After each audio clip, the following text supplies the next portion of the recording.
Sequel to the pending strike from the organized labor, okay, throughout this week we've been hitting in and out of the organized labor and their proposed strike to start from Monday, and we saw the reaction of the federal government. Now, we mustn't forget how this thing actually started. We have the organized labor asking for a minimum wage of 494,000, and you have the government, the federal government, proposing 60,000, of which we know that the margin is very wide. I think if there's going to be a strike, this should be a very long strike. This is going to be a very long strike because the margin for agreement is very, very wide, and they just can't reduce or increase at any point. Now, we have the federal government coming out to say that your proposed strike is premature, illegal, and the federal government is going to do something against the NLC and the TUC. It's really getting tensed up because you see that none of these parties is willing to get submissive to the order. Okay, they are all standing their grounds and everything. Okay, now let's hear this. The federal government has warned the Nigerian Labour Congress, NLC, and the Trade Union Congress, TUC, to shelve their plan to commence a nationwide indefinite strike action from Monday tomorrow. Federal government, in a statement it issued through the Attorney General of the Federation and Minister of Justice, Prince Lateef Fagbemi SAN, on Sunday, described the proposed industrial action as premature, ineffectual, and illegal.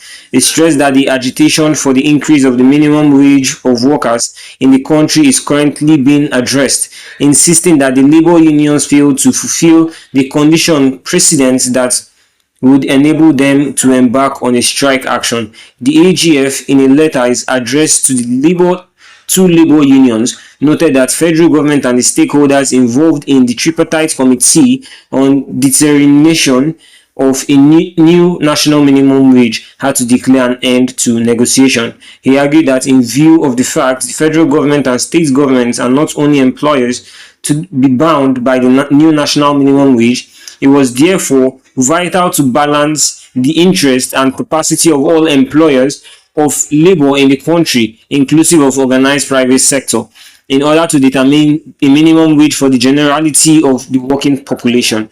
Besides, the AGF noted that an order of the National Industrial Court (NIC), which barred the two labor unions from embarking on any form of strike action, is still extant and is not being set aside. He therefore urged the unions to reconsider their proposed strike action and return to the negotiation table. Now, after hearing this, okay, now you have the federal government being authoritative over the organized labor consisting of the NLC and the TUC. And you see that this is not how things is meant to be done, because when they called for a meeting, the federal government, with the powers they have, they didn't show. Okay, they were not available in that meeting, and now you're calling them based on you feel there are people that are under you. You're now calling them to come back to the negotiation table, but when they were available to speak to you, you didn't show up. It's very, very unfair that you have to keep it this way because you have this authority of the people that was given to you. If the working populace of this country wants to go on an indefinite strike, then you as the federal government or as an administration should know how to curb it, leaving your authorities aside, and know how to meet these people at their respective point of need. That is what we expect from you as the government, and not to be using veto power to say you're warning us or you're trying to calling the strike illegal and barbaric and all that. No. If you can't meet up to our standard, if you can't meet up to our negotiation rates, then you should try at least something that is most close to it. But the margin is very wide on this one, as we know it. It is a very, very wide margin.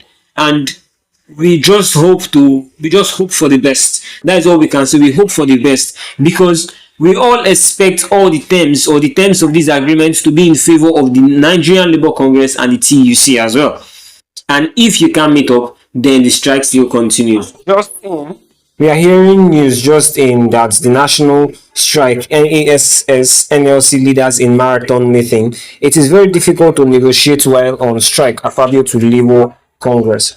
Okay, for now, the National Assembly leadership and that of the organized labor NLC are presently holding a marathon, apparently to nip in the bud the proposed national strike. The meeting, which is holding in room 301 White House, is being presided over by the President of the Senate, Senator Goswell, with the Speaker House of Representatives Tajudeen Abbas in attendance.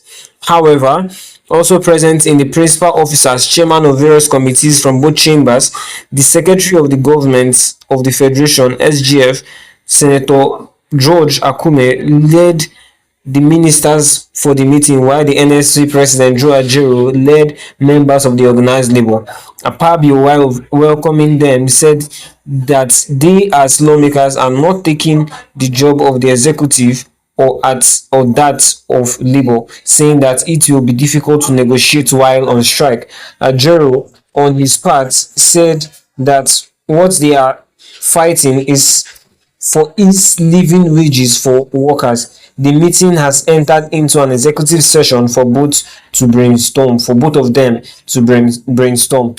Details will come shortly concerning the conclusion of the meeting. The meeting is still very much ongoing.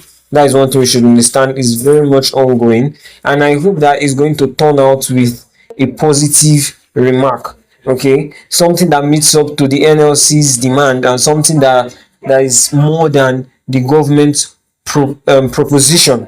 Okay, let's just hope for the best in this particular state. Thank you.